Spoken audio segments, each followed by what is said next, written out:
Bitcoin is not collapsing today. It's not surging either, and that uncomfortable middle ground is exactly where risk quietly builds. Price is hovering near $8,500 as the year draws to a close, and from a distance, it looks deceptively stable. A modest bounce, a defended support zone, a market that appears to have found its footing after weeks of indecision. But markets do not stall at critical levels without reason, especially not after a 40% drawdown from the highs. What we're seeing now is not a balance born of confidence. It's a balance born of hesitation. Bitcoin rose roughly 1% in early trade, holding the $88,000 area after buyers defended the $86,900 zone earlier in the week. That defense matters. It tells us there is still demand willing to step in when price weakens, but it also tells us something else. Buyers are only active when they have to be. They are not chasing upside. They are reacting to the downside. That distinction defines the current market regime. The catalyst for the bounce was a return of net inflows into US spot Bitcoin ETFs.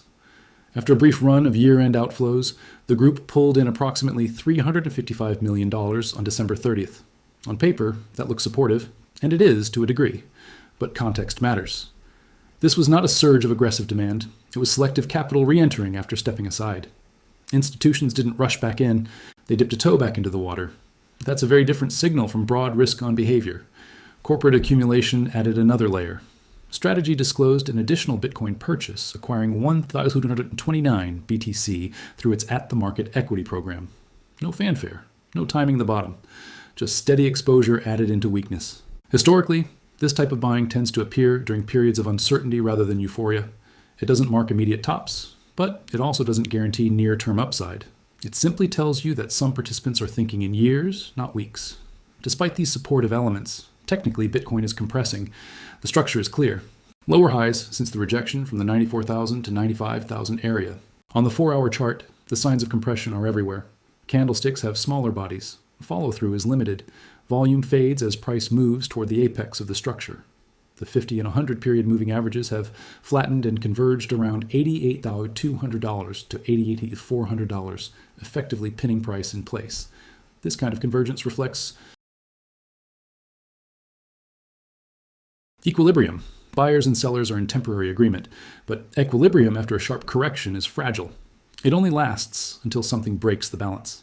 Momentum indicators echo this message. RSI is hovering near the midpoint, not oversold, not overbought, just undecided. In strong trends, momentum leads to price. Here, momentum is waiting for direction. That tells you conviction is absent on both sides. Sentiment data confirms it. The fear and greed index remains deep in fear territory, sitting in the low 30s. This is not a euphoric market. Participants are cautious, but fear alone does not guarantee a bottom. Markets can stay fearful for extended periods, especially after large drawdowns, as confidence takes time to rebuild. On-chain data adds nuance. Exchange net flows show Bitcoin leaving exchanges on a net basis over the last day, with roughly 3,300 BTC withdrawn. That suggests selling pressure is easing. Fewer coins are being sent to exchanges to be sold. But again, this is not aggressive accumulation. It's reluctant to sell at current prices. There's a difference. One drives trends, the other simply slows declines. This theme repeats everywhere. ETF inflows have resumed, but they are selective. Corporate buying continues, but quietly. Retail participation is muted. Leverage exists, but it's not expanding aggressively. The market is not leaning heavily in either direction. And that's why this phase feels uncomfortable. There's no obvious signal to act on, only levels to respect. Zooming out, the broader context matters. Bitcoin peaked near $126,000 in October, following a strong post-halving rally that exceeded expectations. That move drew in late participants, increased leverage, and elevated expectations. The subsequent correction of nearly 40% was not just a price adjustment. It was a sentiment reset. Many traders who expected uninterrupted upside were forced to reassess risk. Some were excited, some reduced size, some stayed but became cautious. Corrections of this magnitude are not unusual in Bitcoin's history, even within bull cycles. What's different this time is market structure. ETFs, derivatives, and institutional positioning have changed how liquidity behaves. When demand is strong, these instruments amplify upside. When demand pauses, they can amplify downside through outflows, deleveraging, and forced selling. That doesn't mean the cycle is broken. It means volatility is distributed differently. ETF flows are central to this dynamic. Since their launch, spot Bitcoin ETFs have absorbed tens of billions of dollars, creating a persistent source of demand. But ETF investors are not all the same. Some are long-term allocators, others are tactical. As we approach year-end, portfolio rebalancing, tax considerations, and risk management all influence flows. The recent return to inflows is encouraging, but it does not negate the possibility of renewed outflows if macro conditions deteriorate or if price fails to reclaim key levels. Macro remains a wild card. Interest rate expectations for 2026 are uncertain. Central banks are cautious. Equity markets have shown signs of fatigue after a volatile year. Bitcoin's correlation with equities has fluctuated, sometimes diverging, sometimes realigning during risk-off periods. Despite its long-term narrative as a non-sovereign asset, Bitcoin still trades like a risk asset in the short to medium term when liquidity tightens. This is why structure matters more than narrative right now. As long as Bitcoin holds above $85,000 on a closing basis, the consolidation remains intact. That level has been tested and defended multiple times. It represents the lower boundary of the current range. A decisive break below it would change the character of the market, not because fundamentals suddenly worsened, but because positioning would be forced to adjust. On the upside, the requirements are equally clear. Bitcoin needs to reclaim $90,000 decisively. Not a brief spike, not a low-volume holiday move, a sustained break with volume and follow-through. If that happens, the compression resolves upward, and the market can target $92,000 and then the $94,500 to $95,000 zone that capped prior rallies. Clearing that area would mark a meaningful shift in momentum and reopen the path towards six-figure prices. But it's important to understand what this phase is not. It's not an accumulation in the classic sense. It's not a distribution either. It's positioning. Participants are adjusting exposure, waiting for confirmation, and managing risk into the new year.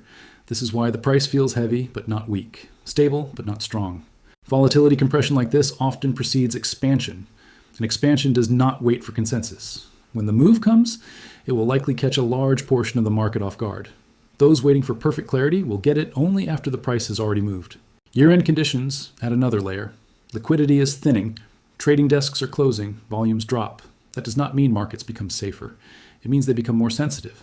Smaller orders can move prices further. False breakouts become more common. Stop-loss clusters become easier targets. Emotional reactions are amplified. This is why discipline matters more than prediction right now. The market is not offering easy trades. It's offering a test of patience, watching levels, respecting structure, avoiding overconfidence during quiet periods. Bitcoin has gone through phases like this before. Long rallies followed by long consolidations, fast expansions followed by slow tests of conviction. The participants who survive these phases are rarely the ones who predict the next move perfectly. They're the ones who manage risk while waiting.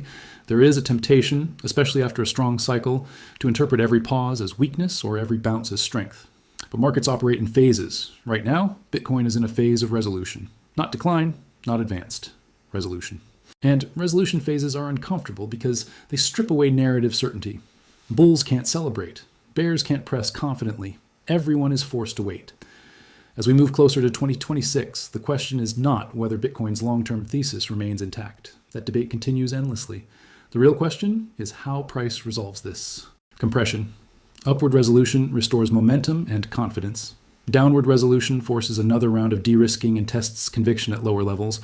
Neither outcome will be subtle. For now, Bitcoin remains near $80,000-$8,500. ETF inflows have returned, but cautiously. Corporate buying continues, but quietly. Selling pressure has eased, but not reversed into aggressive demand. The structure is tightening. Volatility is compressing. And the market is holding its breath. This is not the moment of confirmation. It's the moment before it. And moments like this decide who is positioned and who is reacting. Stay patient, stay disciplined. Watch the levels. Bitcoin will make the decision.